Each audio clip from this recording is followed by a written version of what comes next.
If you're helping your elderly loved one or parent sell a home, then this video is for you. This can be a very emotional and challenging time, especially if it's your childhood home where you grew up or if your loved ones are making a transition perhaps into senior care. In this video, I'm going to share 8 essential tips that'll really help guide you through this difficult process while helping to make things as smooth as possible. Hi, I'm Vittoria Logli, your trusted real estate expert. Selling a loved one's home, particularly when they've moved on or perhaps passed away, can be really tough. And I understand firsthand how emotional this really is. I went through this process myself with my family and selling our family home last year. I'm going to walk you through the important steps to consider so you can make informed and thoughtful decisions during this challenging transition. The first step is probably the most challenging one, and that is moving your parent or loved one into their new home. The remainder of the steps become much easier, and you will sell your family home for a much higher price point if your loved one is not in the home while you're selling it. Doing this is the first thing is super important from an emotional standpoint for everybody involved, and also from a logistical standpoint. Second step is the second hardest. That's to remove everything out of the home, and I mean everything. There's a good chance that this has been your family home for 10, 20, 30, 40 years. And a lot of stuff has accumulated over those years. And a lot of these things are probably dated. Nobody wants to buy a house with other people's stuff. And quite honestly, it'll be easier for a real estate agent to sell a home when it's completely empty. Now you might be thinking to yourself, Vittoria, what am I gonna do with all of this stuff? And believe me, my parents, after living in their house for 38 years, had a lot of stuff. Here are some options for you. First, offer up their belongings, their furniture, dishes, plates, cups to your family members or friends. Make sure that it's at a specific time frame, because if you don't give them a specific time frame, it could take months for family members to come and determine what they want. So I would say give them a weekend. This is the weekend, and everybody comes and you divvy up the stuff that people would like to take. They also have to take the stuff with them in a timely fashion. Once your family members have had a chance to take what's important to them, you can donate items to your favorite church or charity. If you're not able to donate everything, then what you can do is hire a local estate company to have an estate sale and sell the remainder of the things. This usually happens over the course of a long weekend. The estate sale company will come in, prepare the home, and then hold the estate sale, typically on a Thursday, Friday, Saturday, Sunday, or sometimes just Friday, Saturday, and Sunday. Be sure to ask the estate sale company what they plan on doing with the items that remain in the home afterward. They will often remove all the items that are left and dispose of them or donate them. The next step is to deep clean every nook and cranny in the house. If you don't want to do it yourself, because I'm sure it's a huge undertaking, hire a professional service to do so. And I'm talking about inside every cabinet, on top of every shelf, and in every corner. Deep clean like you've never cleaned it before, because chances are there's probably 20 years worth of dust in some corner of the house. Something I forgot to tell you, before you have the house deep cleaned, remove all of the curtains and blinds. Again, they probably had 100 years worth of dust. What it'll do is just let all the bright light shine in, and buyers love bright and sunny homes. Paint is one of the least expensive things you can do to update a home and make it look fresh and new.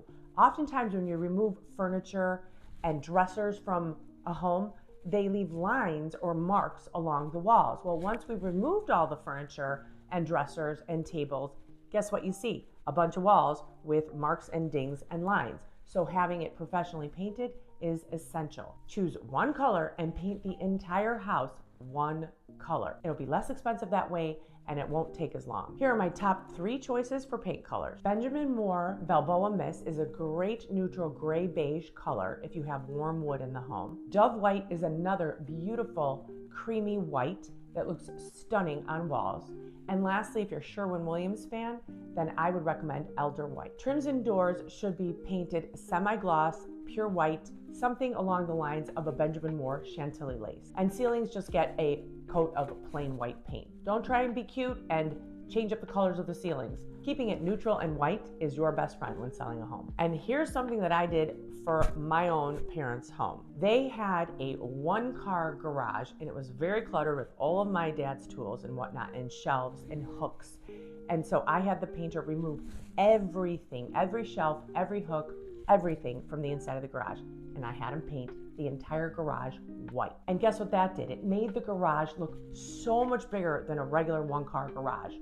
And the buyers loved that it was fresh and crisp and ready to move in, and they didn't harp on the fact that it was just truly a one-car garage. Now this goes along the lines of letting all of the light in and making the home bright. Change out any burnt out light bulbs in ceilings or in chandeliers. And make sure you change out the light bulbs to the same temperature, all cool or all warm. Don't do a smattering of cool and warm because that can give people headaches. That's not a good idea. Another inexpensive upgrade is updating the chandeliers or sconces and pendants. In my parents' home, I went to Lowe's and I purchased an inexpensive, modern, very simple chandelier for the dining room and a couple white drum shades for their hallway. I also replaced the kitchen chandelier to something simple and neutral. I think I spent a total of maybe $200 in light fixtures, and it made a huge difference. Depending on when the home was built, oftentimes there's hardwood flooring that is hidden underneath carpet. I would suggest removing the carpet so that the hardwood shows when buyers are walking through. It's a good chance that that hardwood is going to be in pristine condition because it's been preserved for all these years under the carpet. Regardless of what the stain is, I would definitely show the hardwood. It's way more attractive to buyers seeing the hardwood floor and knowing that they can have it sanded and stained any color they want than thinking about laying brand new hardwood flooring, which is incredibly expensive. And hardwood adds more value to a home than carpet. Another thing that's optional, and I actually did this for my parents' home, is I updated the appliances. My mom had a dishwasher that I swear to God was 35 years old. It was an Amana, it was old, but of course it worked, and she didn't want to replace it. A buyer's gonna see a 35-year-old dishwasher and immediately just see dollar bills. So again, I went into Lowe's and I was able to get a great deal. All these things were on sale, and I purchased stainless steel, brand new dishwasher, refrigerator, range, and microwave for right around $4,500. It made all the difference in the world. Buyers got brand new appliances with warranties, and they were thrilled. You've heard me say it before. Your first showings are online with the pictures. Pictures are so important. Make sure your real estate agent hires a professional photographer to take photos of the interior of the home. And you might be thinking to yourself, but Vittoria, it's an empty room. How exciting is an empty room? When I have homes with empty rooms, I have them virtually staged. I'm not trying to trick anybody, and in the remarks of the MLS, it does say virtually staged. But what it does is gives buyers a perspective of what furniture would look like in a room. It's all to scale. Again, we're not trying to trick anybody, but we're just trying to give them a visual of what some furniture would look like in a particular room. The other thing that virtually staged photos do is it identifies a room, because if you have all these pictures of just white plain rooms, how are they going to know if they're bedrooms, living rooms, kitchens, family rooms? It's almost impossible to distinguish. So virtually staging them as the specific room that they are will enable buyers to identify what rooms they're looking at. Properly pricing a home is imperative, and that's why you have to lean on your local real estate agent to give you guidance with pricing the home. Real estate agents do the same thing as home appraisers. We pull comps within the same neighborhood, the same school district, within a 1 mile radius, with approximately the same number of bedrooms, bathrooms, square footage, and lot size that have closed in the last 12 months. In a hot real estate market, I know it's tempting to add $10, $20, $30, $40, $50,000 on top of the last home that sold in the neighborhood. That does not work. Do not do that. Price it in that sweet spot. And if you're able to garner multiple offers, that will naturally drive the price up of the home. Buyers are the ones that truly determine a value of a home, what they're willing to pay for it. So it doesn't matter, honestly, what you ask for it. The market and buyers will determine the value of a home. I know this is probably a very difficult and emotional time, but hang in there. I know that you can get through this process. It's imperative to rely on other people to help you, your family, and of course, your real estate agent. We as realtors often help people in these very difficult and challenging life transitions, and we are here to help guide you and support you every step of the way. Take it one day at a time and know that you're making the best decision for your loved one's future. Lastly, I want to leave you with one of my favorite quotes.